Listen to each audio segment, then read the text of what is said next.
Astronauts report it feels good. T-minus 25 seconds. 20 seconds and counting. T-minus 15 seconds. Guidance is internal. 12, 11, 10, 9. Ignition sequence starts. 6, 5, 4, 3, 2, 1, 0.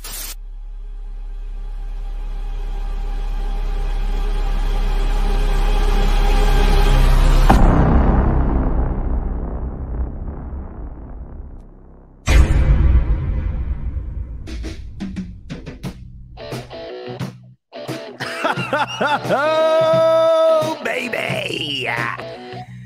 What is up, Buffalo fanatics? It's the first Monday of 2022, and it is so great to be sharing it with you. That rhymed. Bot the Poet here with you on Monday night. Fresh off a dub, fresh off a playoff berth.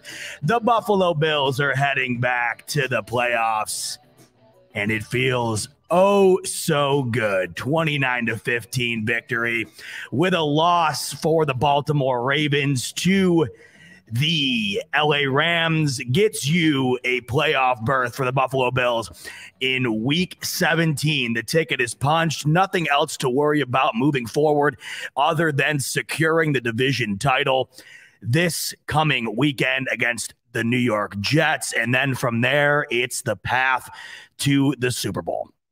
It's here. The season's almost over. It's incredible to put that into perspective. I cannot possibly believe that we are already at this point in the season, but here we are, and we are right exactly where we need to be. No, we're not going to get the #1 seed. And by the looks of it, neither is Kansas City Wild. We will get into all of that throughout the show, but maybe not exactly what we thought we would obtain prior to coming into the season. But what I've said on here before is what I'll say probably every year for the rest of the time. There's only one #1 seed. Obviously, there's only one bye now in the current format of the NFL. It's not going to be a year in and year out situation. I personally thought the Bills had a terrific chance at it coming into the season, but look at things happen. This was a wild, wild NFL season to say the least, and we saw that on full display over the weekend. But what I kept saying is, of course, if the 1 seed doesn't wind up being obtained, the second best gift that you can get is winning your division. And the Bills heading into week 17 against one of the worst teams in the league in the New York Jets, who the Bills absolutely throttled a few months ago in New Jersey. You're division champs. And that's what any of us would have taken prior to the season. We knew that the 1 seed was going to be tough. It always is. But outside of that, you're going to be gunning for the division title every year. And we have to put things into perspective. And this is where I'm going to start today before I even get into the game. I was there yesterday. It was great. It was awesome. Look at everybody's team dome, team no dome. I get it. I don't know if I've talked a ton on here before about this particular situation. I'm team whatever. I think that there's plenty of pros and cons on both sides. I think for the city, a dome makes complete sense. You can use it year round. I think financially it makes the most sense. But I also understand why people don't want a dome. And I think yesterday is a perfect example of why you don't want a dome. It was an awesome, awesome winter element game. When me and my dad first made our way down the tunnel to our seats and you get that first view of the stadium for the day, it never gets old to me seeing the stadium in general. But what really, really sparks the flame is seeing the snow scattered along the field. And everybody geared up, snow coming down. That, to me, is what NFL football is all about, Buffalo football is all about. And I absolutely loved that the game in which the Bills were able to clinch the playoffs was in that element against that team. I have not been on this earth for long enough to see the Bills be what they were in the 90s. I've only had a very, very brief stint of success as a Buffalo Bills fan. And the first time I was able to watch them clinch a playoff berth, I was not at the game. And then, of course, last year, nobody was at the game where they were able to clinch the playoffs. I was in the stadium yesterday. I was there with my dad. I was there with my sister. Contrary to popular belief, as diehard of a fans as my family is, my sister had never been to a game. So we brought her and her boyfriend, which was awesome. And to be there with my family and to watch that in person as the game finishes up. And as we had a bunch of us around, and shout out to the boys sitting behind me. I know they're tuning in tonight. Awesome crew of guys with me down in the lower bowl yesterday. And we all had on the Rams-Ravens game. And that's what it's all about. And I have never got to experience that in person. It's amazing to experience it in general, but to be able to experience that in person was amazing. And we cannot lose sight of this, Bills fans. And this is why I wanted to start with this. The expectations for this team are no longer to make the playoffs. That's what it was forever. That had been ingrained in our minds for the longest time, and it really was the only thing on my mind the entirety of my life as a Bills fan. This team didn't make the playoffs for nearly 2 decades. And it's now 4 out of 5 years under the Sean McDermott regime that this team is heading to the playoffs. That was the first time in my life, I mean, put that into perspective, in my life that I was able to sit in the stadium in person and watch that team punch their ticket to the playoffs. And despite knowing that that is not the ultimate goal, despite knowing that that is the expectation of the Buffalo Bills in this current age, it still felt as good as it did. I don't want to say as good. No, let me rephrase. Didn't feel as good as it did when Tyler Boyd caught that catch from Andy Dalton and clinched it for the first time to end the drought.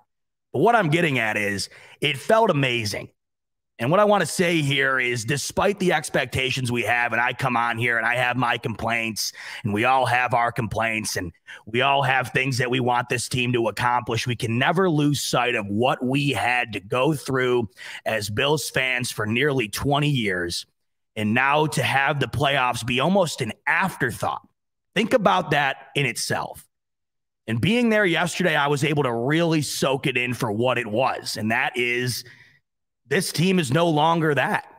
And this team is on such another level compared to what we were used to. And it's just an amazing feeling. And you're sitting there, you watch the Rams pull it off. And all the Bills have to do is essentially run out the clock at the end of that game. And then the game ends and everybody's going crazy. Everybody's going nuts in the stadium. And then up on the billboards, it says playoff bound with that graphic. And despite the fact that this is 4 out of 5 years that they're going to punch it under McDermott, it felt brand new. It felt absolutely brand new. It felt as good as it ever did. And I don't think I'll forget it.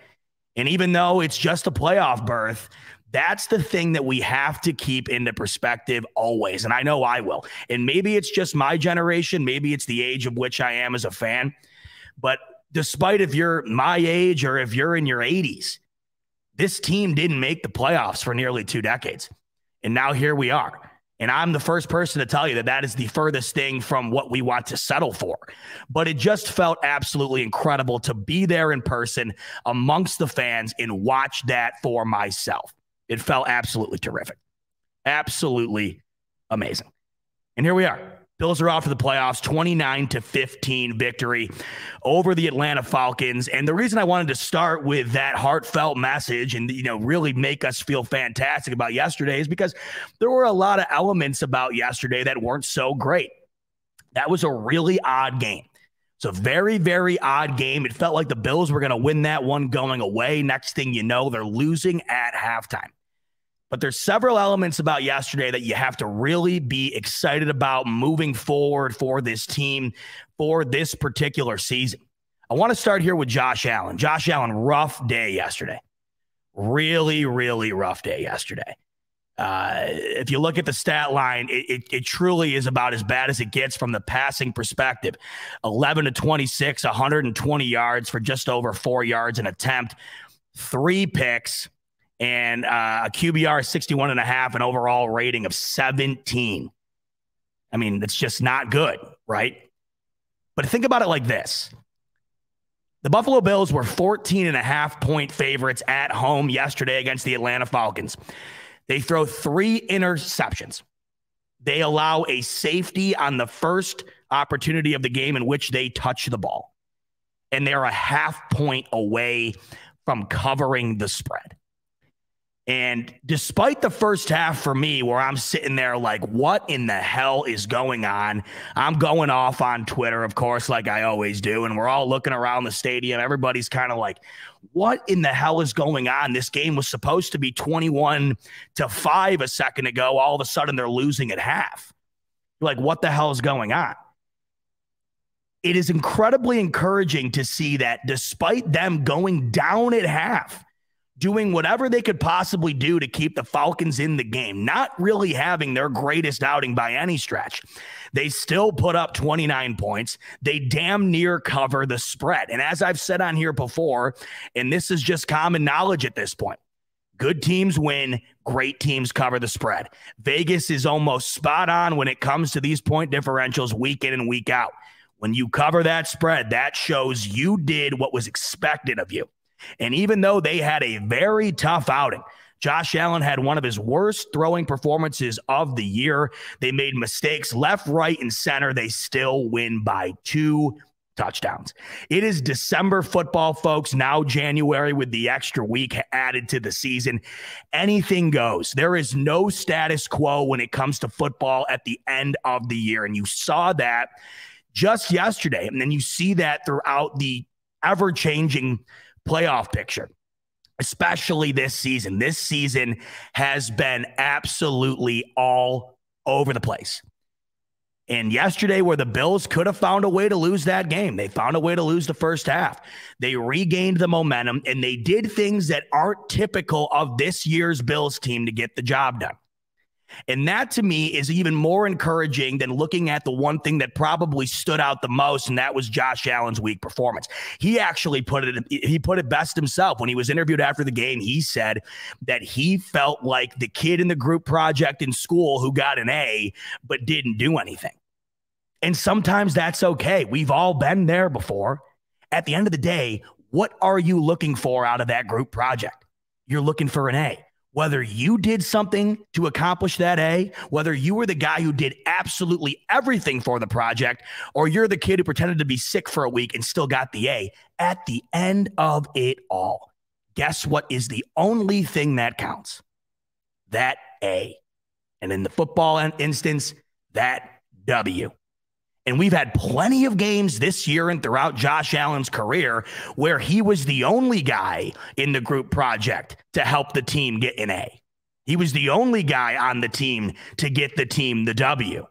So I'm fine for Josh Allen to have a day that wasn't his best, especially coming off of a game that you could argue might have been the best of his career when it mattered far more than it did yesterday.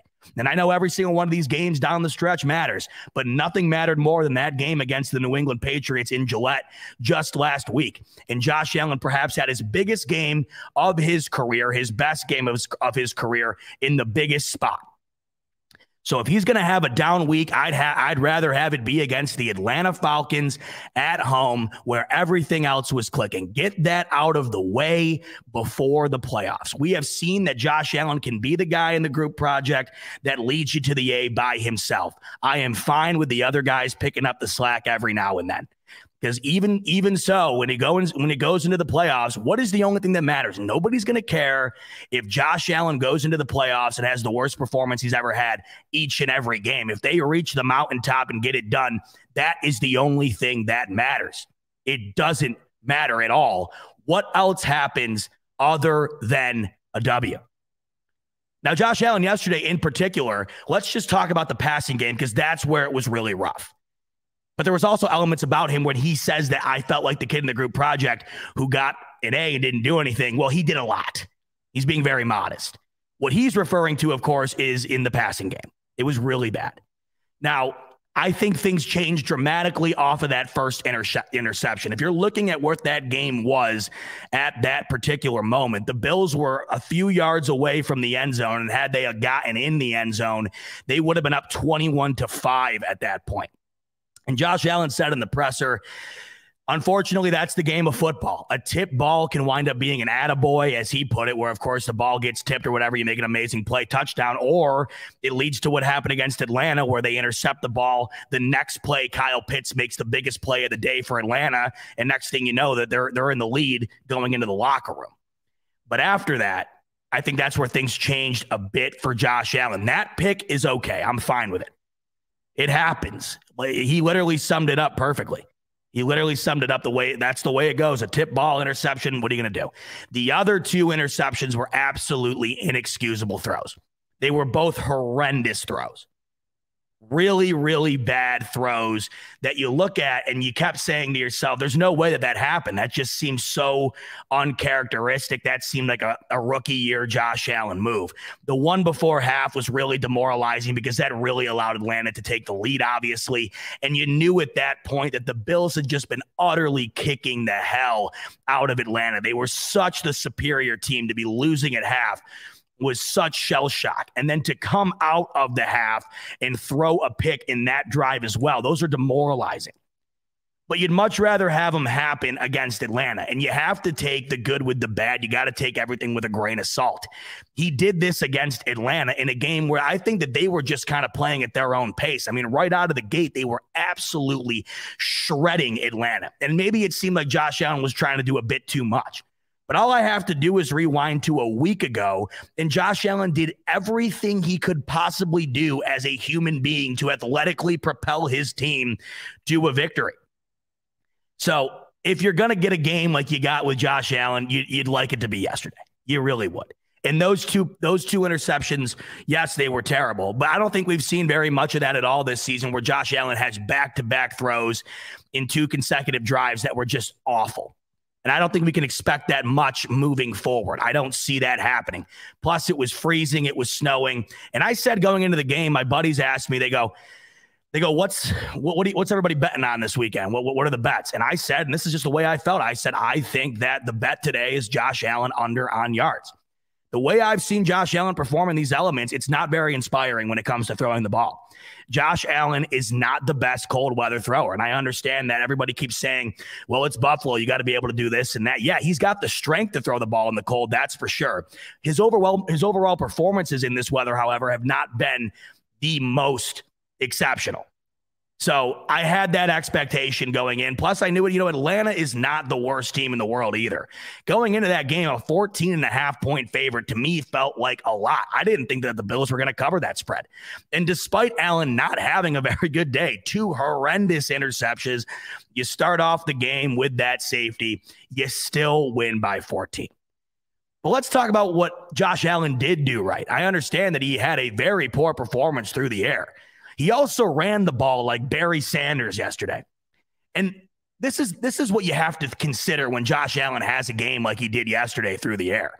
You have to consider the fact that every quarterback in the league has those type of Sundays.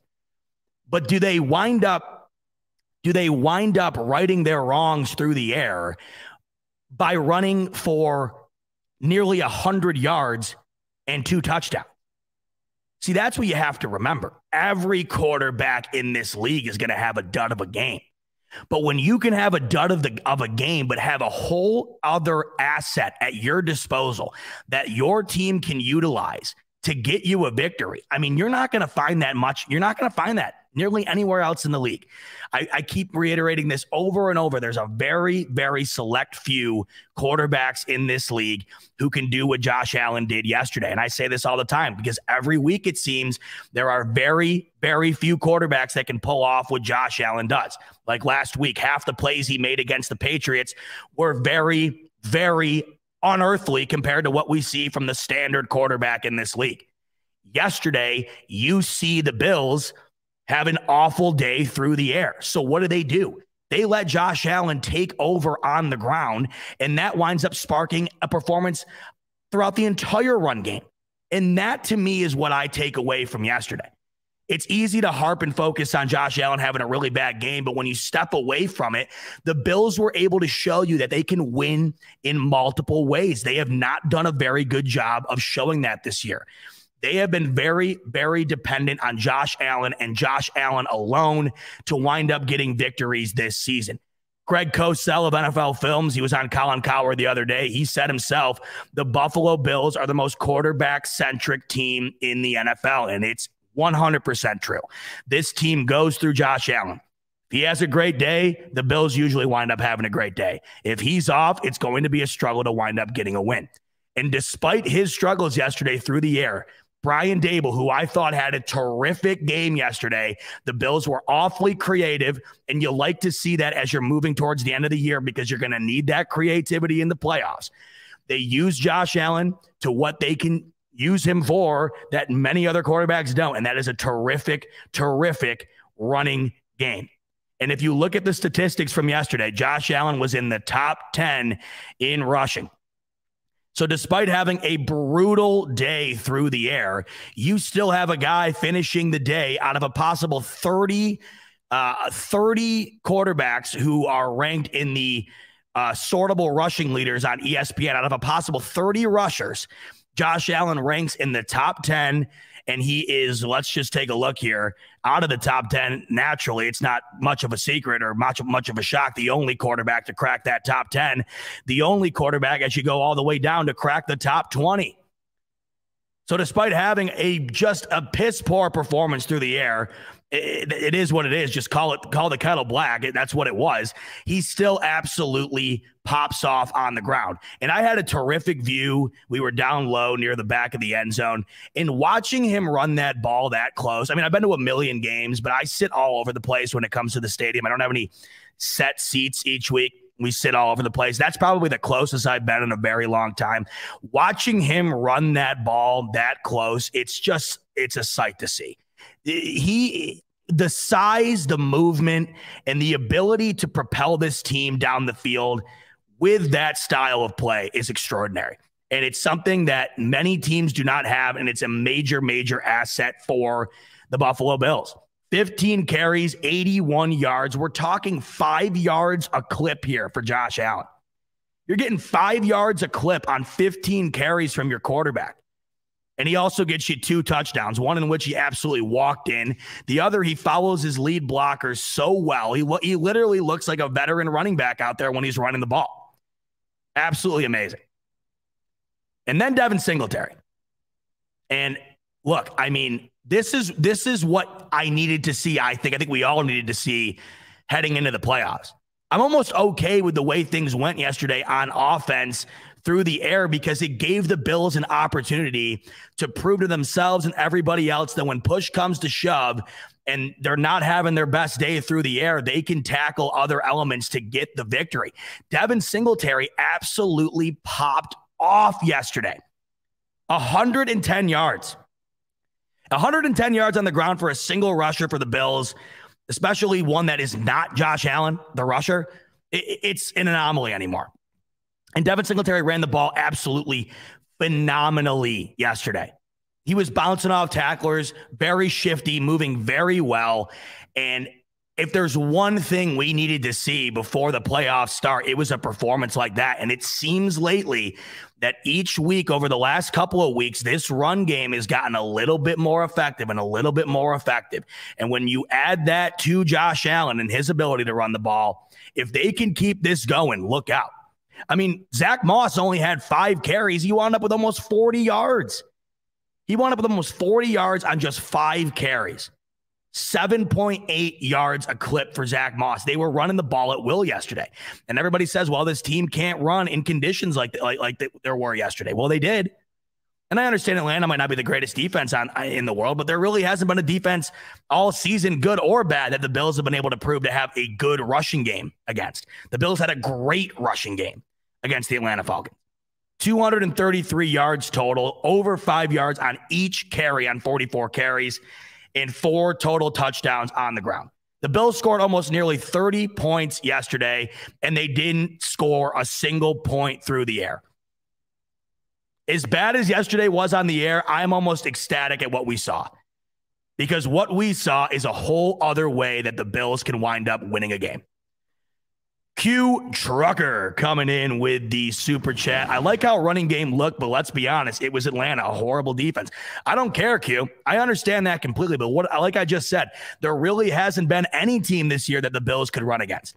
And how much does it mean to the team, you think, to just have a performance like that no matter who you're playing against? I think a lot. That says a lot. You don't think that was a confidence booster for Devin Singletary, a confidence booster for Zach Moss, a major confidence boost for Josh Allen, knowing that if he doesn't have it going through the air, this team can still rely on him to run the ball and get the job done. I completely understand what you're saying, Q, and it's a great point. And of course, when you get into the postseason, you're going to be facing defenses that are much, much more capable of stopping the run than the Atlanta Falcons. I totally get that. But yesterday, in typical Bills fashion, the way things went through the air, that game should have been a major struggle all the way down to the wire, and it wasn't. The Bills were able to pack that game away essentially to begin the fourth quarter, and that was not the way things were looking heading into halftime. And in reality, I mean, if you really want to get back to the first quarter, and if the Bills were able to eliminate a couple of mistakes, they were such the superior team yesterday in almost every facet. It was just not even close. The Bills looked really, really good yesterday, despite a variety of mistakes. And I don't know if that had to do with the weather or what. And I think, just to be frank, the two picks Josh Allen had outside of the tipped one were just bad throws. They're just bad throws. I mean, we see Matt Stafford do it. Matt Stafford had two horrendous throws yesterday. Matt Stafford's also having an historic year for himself through the air. I think when you have quarterbacks who are like Josh Allen, who are, like Matt Stafford in a way, who are prolific at scoring the ball and getting the ball downfield, you're going to wind up getting this every now and then, right? I mean, Brett Favre, one of the greatest to ever do it, a Hall of Famer. The guy turned the ball over like it was his job, but he also made plays that at his era were unseen. And I don't think Josh Allen is even like that. I don't think he is reckless to where he was reckless a few years ago. I don't see that as much, not even nearly at all.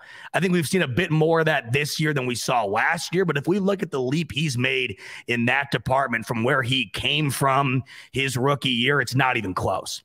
So, I mean, it's easy to say all this right now in a victory, especially when you win by 2 touchdowns, and especially when you clinch the playoffs and you're riding high. I understand that.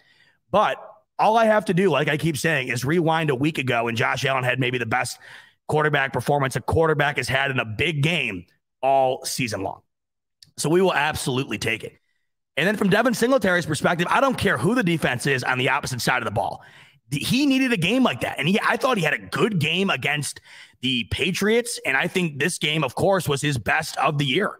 He was just tried and true, a reliable guy to go to all game long. And that's all the Buffalo Bills need to succeed in the run game. They don't even need to have Devin Singletary go for 110. They just have to have him and the rest of the running back unit be a viable solution to get the ball in Josh Allen's hands more fluidly. The better you can run the ball, the easier it's going to be for Josh Allen to throw it.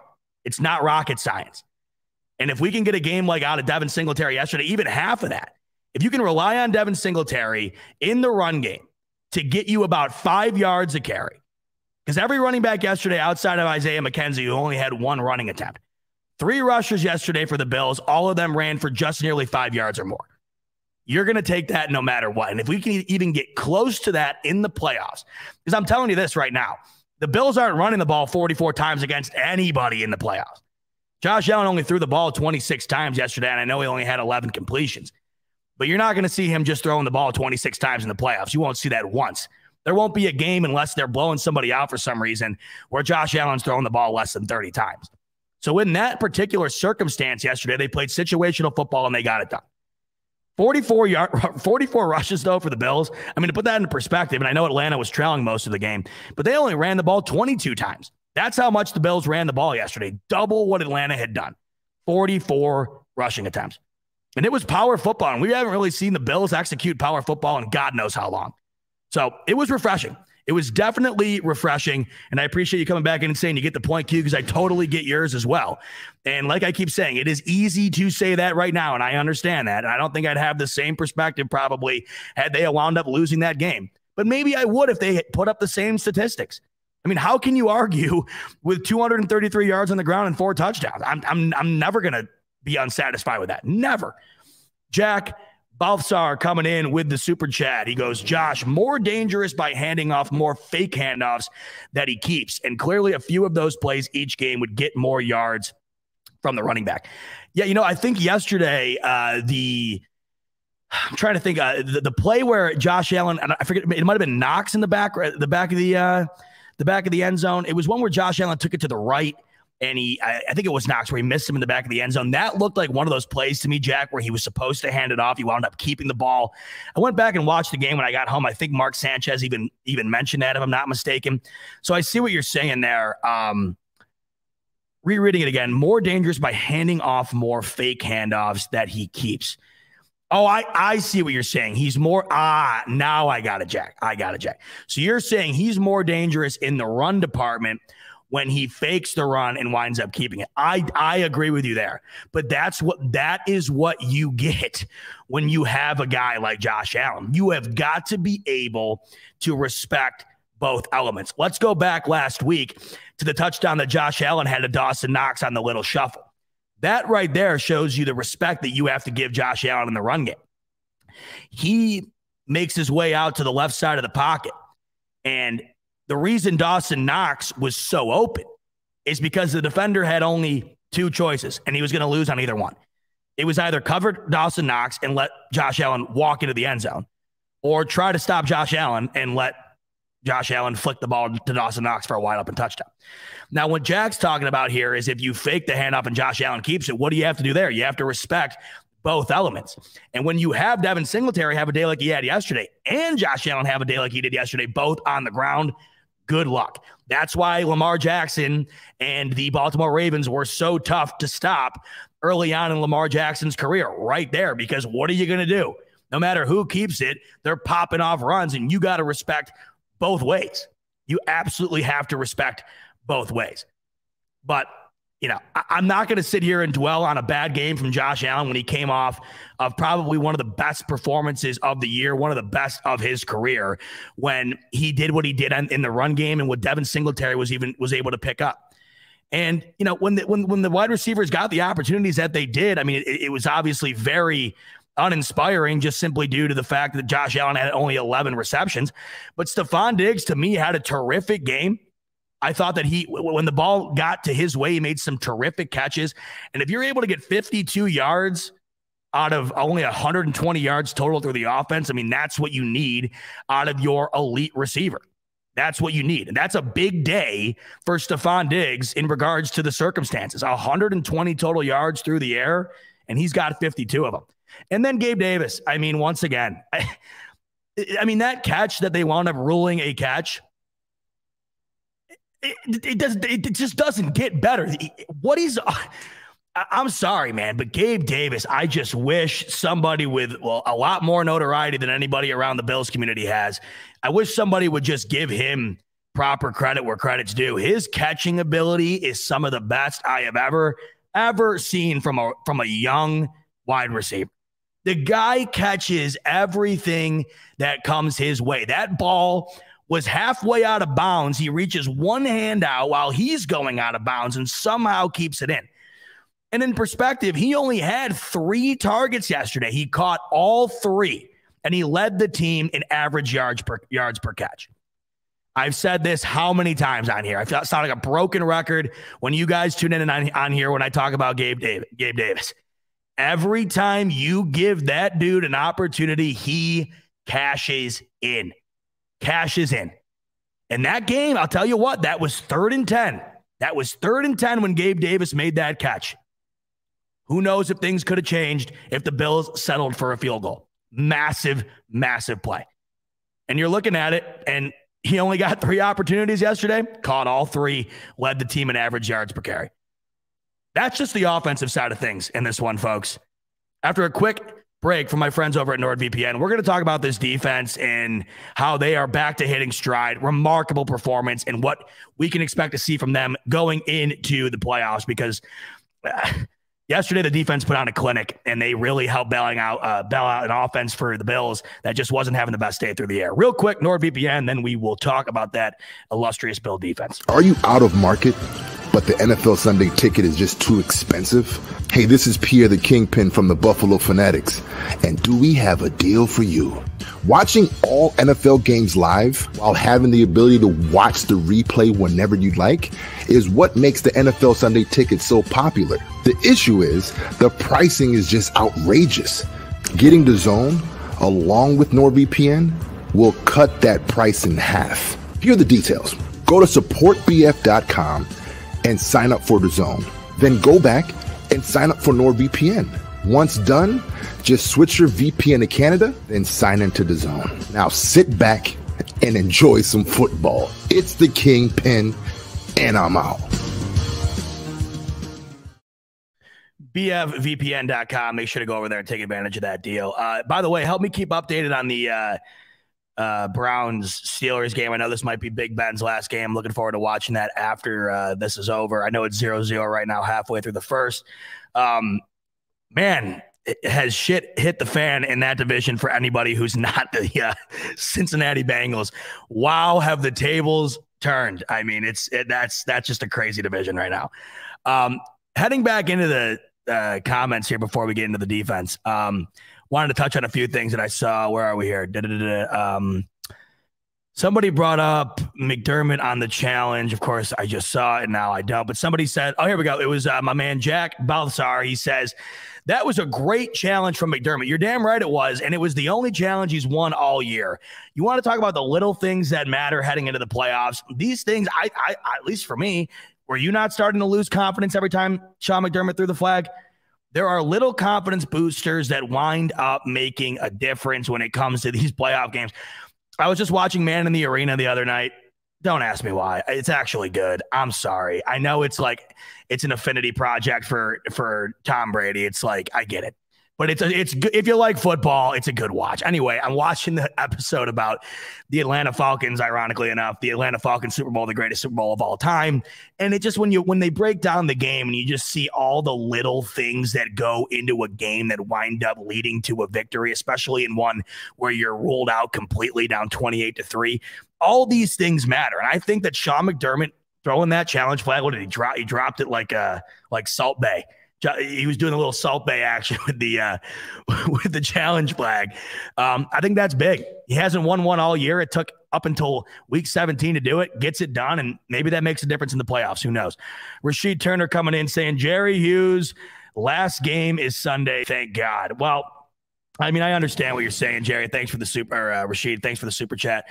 I love Jerry Hughes. He's been a veteran for this team for quite some time now, and I understand what you're saying. Not the best year for Jerry Hughes. I totally get it. But yeah, I mean, it is probably going to be Jerry Hughes last year. And I mean, we'll see what happens. I obviously miss Jerry just because of what he was for this team for so long. But I mean, it's tough to focus on bad performances from the defensive line when we saw what we saw yesterday. And I'm sitting up here, Rockaroo, saying the defense was mediocre at best yesterday. Look at, if 5 sacks and a forced fumble is mediocre, then I mean, I guess I'll take it. Also holding Matt Ryan to less than 200 yards and only 13 completions, holding the rushing performance for Atlanta under 100 yards. I mean, look at, it's not the 85 Bears. I understand that. But if that's mediocre, I will take mediocre any day of the week. I thought the defensive line presence yesterday was absolutely terrific. They were all over Matt Ryan, and that wound up changing the game when Rousseau was able to get around the edge, force a fumble, and my man Harrison Phillips was able to pick it up. Harrison Phillips, by the way, a terrific outing. And I see what Rockaroo is saying here. He goes, it's insane. Oh, I'm guessing there might have been a hint of sarcasm back into what Rockaroo was saying. But I think what Rockaroo is trying to present here is it's insane knowing this defense could do better. Now, that's the point to be made here, 100%. Because if you're saying that's mediocre, you got the same vibe I'm feeling, whereas that's when you know. I mean, you know the defense can play better than they did yesterday. I mean, they did have their woes. They let up that massive play to Kyle Pitts, even though Kyle Pitts, the best young tight end in the game, no question. But I think, look, you're taking that performance any day of the week. My man John DeMarchi coming in off a side tangent here real quick with the super chat. Johnny Boy saying, coming in late if covered, sorry. All good, John. Having you here. Better late than never. Atlanta 15-14, Buffalo 25 after Josh Allen interception. I see what you're saying. Yeah, Oliver tackle for loss on first, Oliver sack on second, Oliver PBU on third. Yeah, Ed Oliver and Rousseau showed up with sack fumble. Ed Oliver flying under the radar, folks. Look what he has been doing lately. Look what Ed Oliver has been able to pull off lately. He's been on a tear. Ed Oliver, huge yesterday. He's been huge the last few weeks, and we're seeing big performances out of him. Like John just mentioned, Greg Rousseau, it feels like we haven't heard from him in a very long time. A massive play to get the Bills that early 2-score lead. And then Harrison Phillips, who, once again, up for the Bills Man of the Year. I love Harrison Phillips. You guys know that. Everybody does. And he had a terrific game yesterday as well. 5 sacks, absolutely terrific. And we got to remember, everybody, Matt Ryan is still Matt Ryan. He's not MVP Matt Ryan like he was a handful of years ago, but he is still a prolific quarterback. And the Bills had him uncomfortable all game long. 5 sacks. Anytime you're getting 5 sacks, your D had a whale of a game. And Atlanta, it wasn't like they were coming in here with the Jaguars record, right? They came in a game under 500. And they still had a chance to make the playoffs if things went their way yesterday. So the Bills defense holding this team to 15 when adding a ridiculous muffed punt that gave them 2 points and a variety of mistakes that allowed them to stay in the game. The defense did an extraordinary job. Atlanta could have wound up scoring more based on the opportunities the Bills gave them. And the Bills defense really showed up in a game that, it could have got away from them. It did in the first half. They really were able to seal the deal. They didn't allow a single point in the second half. This team was losing at half. We cannot forget that. It was a rough ending to that half, and you look up and you can't believe what you're seeing on the scoreboard at a 15-14 score. And the Bills go out and more than double their score in the second half and hold Atlanta to nothing. We're taking that from the defense any day of the week. Listen, with this team, 29, 30 points for the Bills on offense, usually going to wind up getting it done. Holding any team to 20 or less with this Bills offense, usually going to wind up getting it done. You saw both of that on display yesterday. You're going to hold 50. You're going to take 15 any day of the week. They only scored a touchdown in the second quarter. There were 3 scoreless quarters for the Atlanta offense. The only 2 other points came on the first time that the Bills touched the ball early in the first quarter. Talking 3 scoreless quarters that were given to Atlanta from the Buffalo Bills defense. And back to what Rock Crew was saying, he's like, might be a mediocre performance. If that's mediocre, baby, that's like saying, hey, that Super Bowl win was mediocre. Super Bowl win, right? I'm just saying, mediocre or not, I'm taking a lot of what happened yesterday in the playoffs if we wind up getting it. It was a really good performance, in my opinion, out of the Bills D. Jason Millard coming in with the super chat saying, Levi and Dane both had great pass breakups. Yes, they did. Perfect technique in playing the ball, not the player, avoiding any chance of PI. And that's a great point, Jason. And, and I think this has been lost on a lot of us recently because, you forget about it almost when the Bills have gone on a 3-game win streak. This team is missing Tre'Davious White. And I think that they have done a very good job in the backfield of picking up the slack. This team is missing one of the greatest corners in the game, and they're on a 3-game win streak, and they are really putting together good performances. They did an amazing job last week. They did a great job against the Bucs in the second half. It was a really tough first half. I get that. But ever since the first half of the Bucs game, this team has been clicking on all cylinders. And as you say, you're avoiding penalties. That's absolutely true. And that's huge because if you go down here, the Bills, they did have 7 penalties yesterday, but it seemed like early on, it wasn't a whole. It's tough to, when you're at the game, you don't remember stuff like the penalties. I feel like as much as you do when you're watching on TV, especially when you see the penalty and at home you get the full explanation from the broadcasters and stuff. When you're at the game, you're waiting for it and whatever else. So yeah, 7 penalties wasn't the greatest, obviously, but you're right. It wasn't like they had any penalty that felt like it really put a dagger in them and really put them at a massive disadvantage. What did wind up putting the Falcons at a massive disadvantage, though, oh my God, was that was that unsportsmanlike call on Matt Ryan. I have never seen anything like it. I'll touch on that in a second. Rashid coming back in saying Jerry hasn't had double-digit sacks since 2014. Bum. I don't want to call Jerry Hughes a bum. I understand that a lot of people have had issues with Jerry Hughes' performance throughout the last several years. I get it. But, I mean, there's a lot that goes in, I think, to this team based on Jerry Hughes. I think he was the most senior player on the team. I think he might still be. I think he definitely is, actually. I think that's been that way for a while. So there's more that goes into it. I get it. But, I mean, Tebow's coming in here saying double-digit sacks don't mean anything. Look at Jordan Phillips a couple of years ago. I mean, this is a good point. Most of the time when you're a really good defensive lineman, I mean, I'm not talking Aaron Donald good, but when you are a respectable defensive lineman, it's tough to get to that double-digit number when you have the respect of the offensive line, and they're not allowing you to get to that. And that's why you allow other players on the defensive line to take advantage of that. When Jerry Hughes is drawing a double team, or if Jerry Hughes isn't having the best performance or whatever else, you have other guys on that line that stepped up. We saw yesterday, Harrison Phillips, Ed Oliver, Greg Rousseau. So, you know, I mean, I'm not overly concerned about that, and I understand that we're talking about him. Not that it's a concern. We're talking about him having his last year. I mean, I think that might have to do with age as well. He's just aging out. Oldest guy on the team. John DeMarchi coming in again and saying apparently Matt Ryan foolishly told Poyer he was not Pro Bowl worthy, and even the ref was I don't know. I'm guessing that's a joke. John, tell me in the comments if it's not.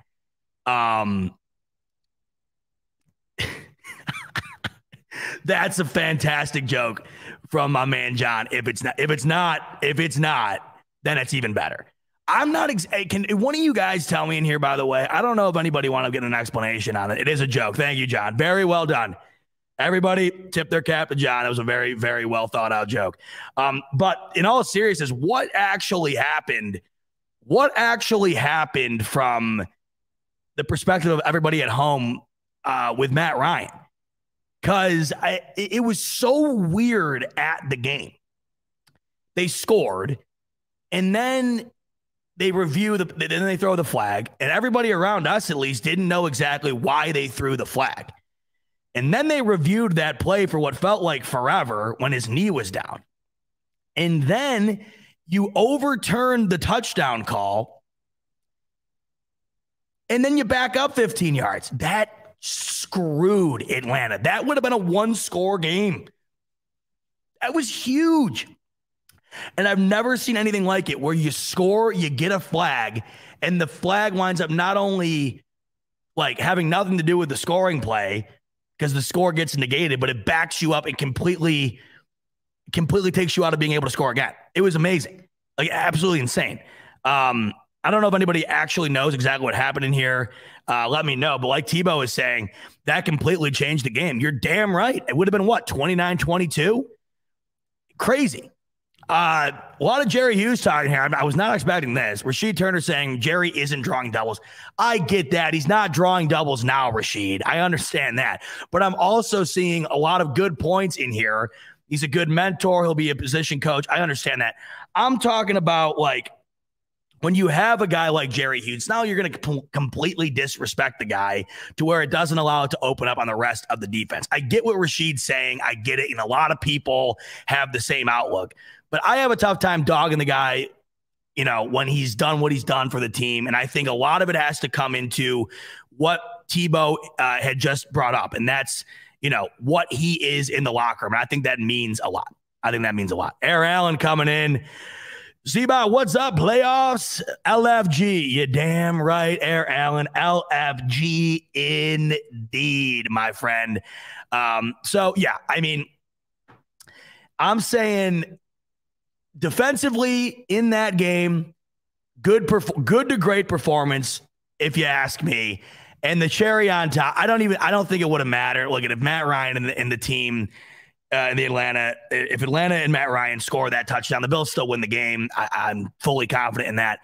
But it was almost hilarious. And then if you saw Matt Ryan's reaction after the game on the sideline too, you're just like, but how? I mean, that had to have been the biggest kick in the balls, to literally have nobody around you to tackle you, and you accidentally put your knee down before the end zone.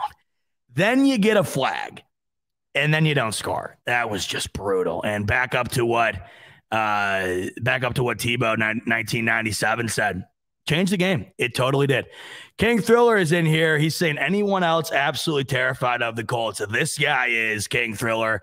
I am absolutely petrified of the Colts. Not ashamed to say it. We will touch on the playoff situation and how that also includes the Colts in just a second here. One thing I didn't touch on yet that I want to talk about is this offensive line play. It's been amazing. I mean, what more can you say?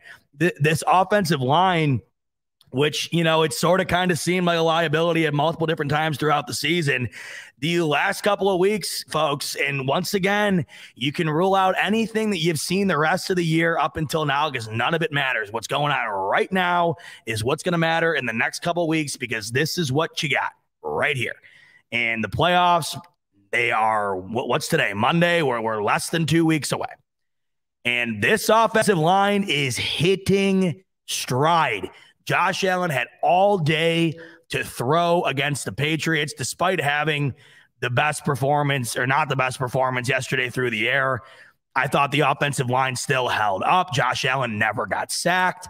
And then they had the run game that they did. If we can continue to get the pressure or the push rather that we are seeing out of this Bills offensive line, everything's clicking, guys.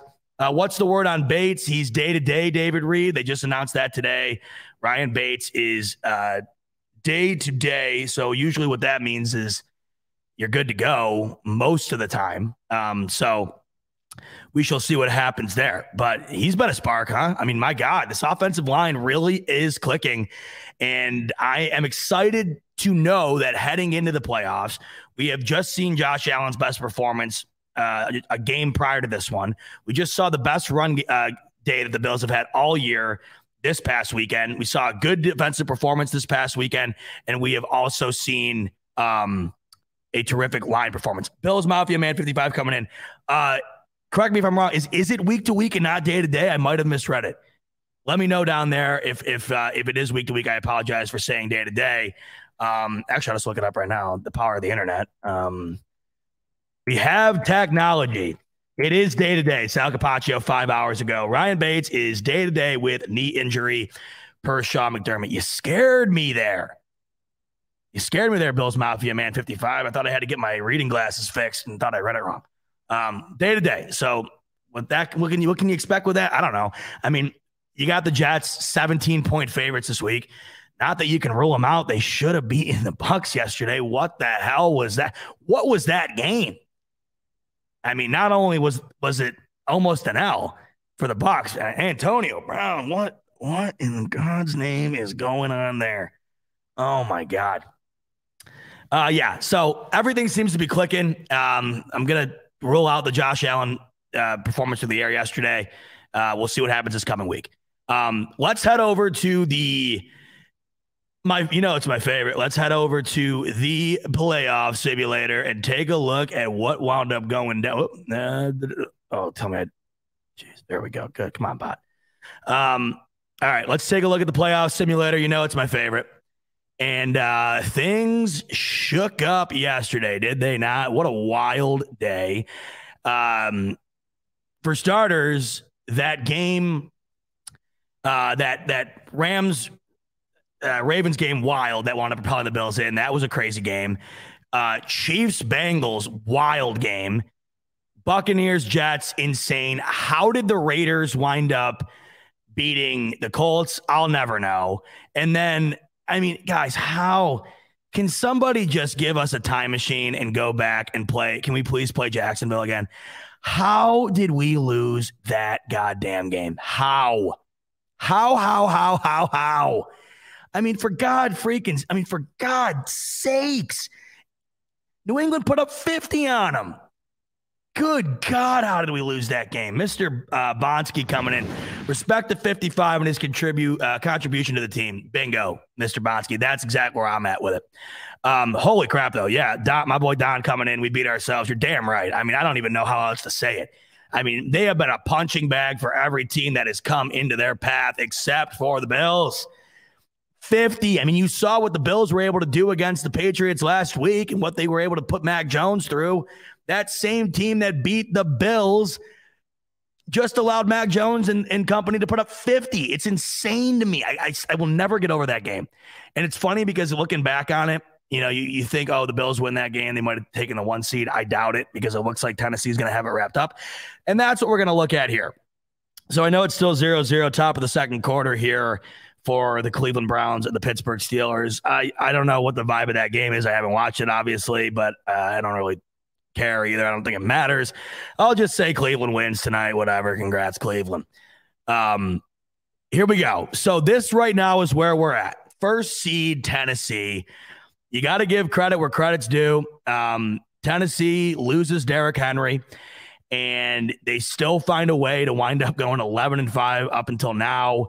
And if there was a team in the AFC playoffs who needed a bye, it was the Tennessee Titans, and it looks like they're going to find a way to do it. I mean, think about it.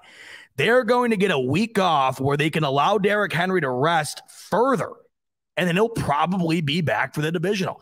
If you're a Titans fan, I mean, you got to be absolutely through the moon ecstatic.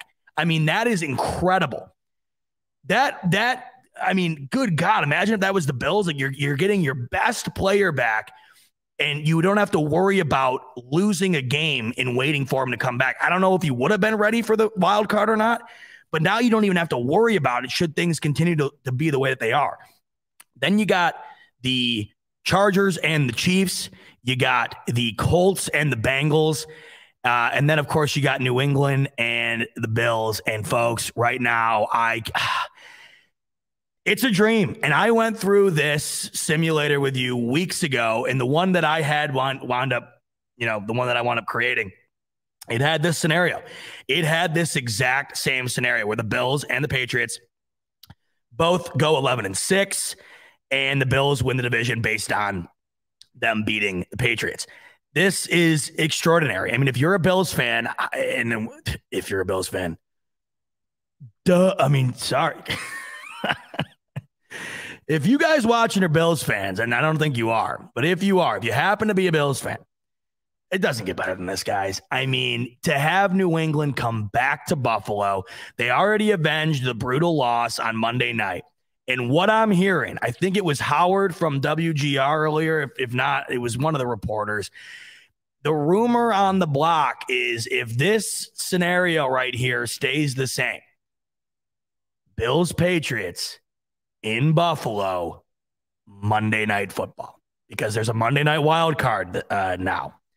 And I'm hearing the rumor mill's churning out. It's going to be Bills Pats. You want to talk about destiny? You want to talk about fate, folks? There it is.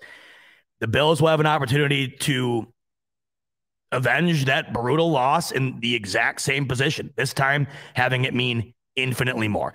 So we'll just go through here real quick. We'll just say Chiefs, Cowboys, Ravens, Bengals, Packers, Titans, Colts. Who cares? Washington, who cares? Bills, Pats, Bucks, Cardinals, Rams. Now, this game is huge. I think this game matters a lot. Because if the Chargers win, they're in. The Raiders win, so that's the game right there. This is obviously the biggest game of the weekend when it comes to the seeding. So if the Chargers beat the Raiders, this is the scenario that you see. If the Raiders beat the Chargers, this is a scenario you see. And if you look up here at all the games I picked, it's really status quo. I mean, this is probably what the majority of everybody would pick, maybe a couple different here and there. But what you're seeing right here in the AFC window and the NFC window is pretty much what you can expect to have locked in come the end of next week. And right here, Bills, Patriots, I've come to accept this is what it's going to be. I'm ready for bring on New England. That's where I'm at. I'm not worried about the Jets, despite them having a good day yesterday. Did you see what the Bills did to them in MetLife a couple months ago? It was a joke. I was there. It was my girlfriend's, one of her only games I've brought her to, and it was her family's first game. I brought a bunch of her brothers a couple of her brothers and their friends, and they were in awe at how good the Bills are. I'm like, yeah, the Bills are good, but it also has a lot to do with the fact that the Jets are just that bad, because that's how bad that game was. So I'm not worried about this coming weekend. I'll bite my tongue off if it winds up going a different direction. But nice to know, even if you don't win it, whatever. Just out of blatant curiosity, let's just see. God forbid here. Yeah, that ain't ideal. No, not a massive fan of playing the Chiefs the first game. I'd much rather play New England. I'd much rather play at home. This is just out of curiosity here. So that's what that would be. Not even going to put that into existence. So here you go. And here's what you're looking at. This is probably what you can expect. And I think you got 3 terrific games. But if you look at the setup here, this is the game. And this is obvious. Not even if you're just, like us and Bills fans. I mean, this is the game to watch, in my opinion, because they split the series, their divisional opponents, and it's for all the marbles. So it would be amazing. And to be there too, to have it be at home, because there hasn't been a home playoff game with a full stands in I don't know, 150 years. I mean, it's going to be absolutely amazing. It's going to be extraordinary. Green Bay locked up the 1 seed last night. They're just on a tear, man. I mean, they're the best team in the league right now, in my opinion. They have been for a while.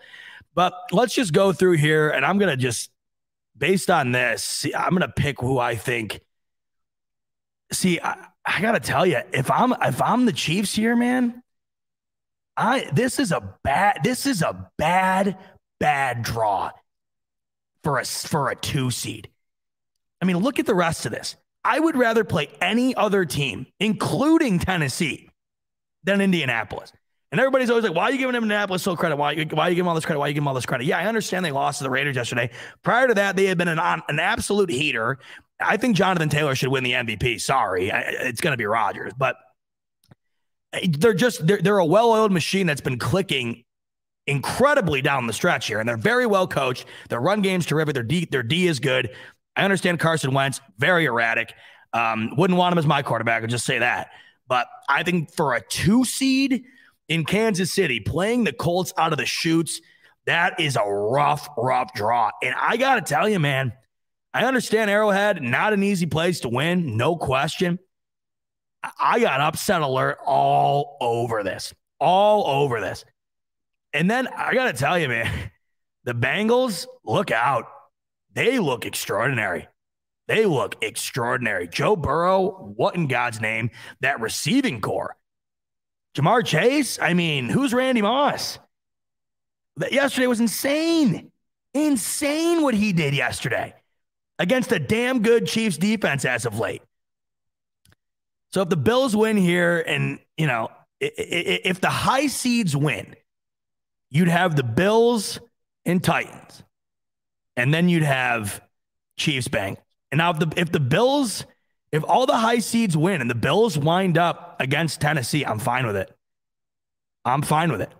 But if you do get the upset, and I don't know about the Raiders winning a playoff game. Frankly, I don't even know if they get in, as you can see here. And now this would change a lot of things. This game's actually huge. I mean, it's so big, not only just for those 2 teams, but it's so big based on the rest of the setup here. Because if you look at the rest of the setup here, let's just take it from the Bills' perspective. If the Raiders make it in and then all the top seeds win, that's what you got there. But if you got, I would take the Colts to beat the Bengals as well. I would give the Colts even a better chance to beat the Bengals than probably the Chiefs. So if the Colts would win that game, I wish they would let you pick wrong button. It's just that game right here, Chiefs or Chargers Raiders, is just so big for the entire landscape of the playoff picture. Very interesting. Everybody's going to be watching that game. But if I'm looking at it here, no matter what, if the high seeds win, you got Bills Titans, and I'm taking that. I'm taking that all day. I mean, correct me if I'm wrong, and if you guys think differently. But out of the Titans, the Chiefs, and the Bengals, right now, 4 seed ain't looking bad. I'd rather play the Titans than the Chiefs or the Bengals. I just want to avoid the Colts. Back to I forgot exactly who brought it up in here, but I don't want to play the Colts. The Bills are not built to put their best game together against the Colts. They're not. And we saw that on display. The Bills got whomped. It was their worst loss of the year. Man, I don't expect that again if they played again, but I'd rather avoid it. I really would. I don't want to play Jonathan Taylor. I said this last week. The playoffs is as much about matchups and a variety of other outside factors in addition to the talent on the field. I mean, you need things to go your way. And I think the Bills having to play the Colts would not be something that would be considered going their way. Aaron Allen coming in and saying, Z-Bot, if the Browns beat the Bengals, then what happens? So if the Browns beat the Bengals, okay, let's check that out. It's a good question, Aaron Allen. Let's see. Browns beat the Bengals. All right. Thank you, Aaron Allen. Oh. No, thank you. Oh, man. Okay. Wow. All right. I'm a massive Bengals fan next week. No shit.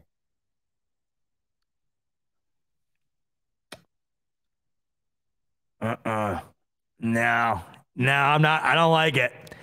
You want to know what? This is crazy. Being the 3rd seed is worse in both ways because you got to play the Colts. And then if you beat the Colts, you got to play the Chiefs.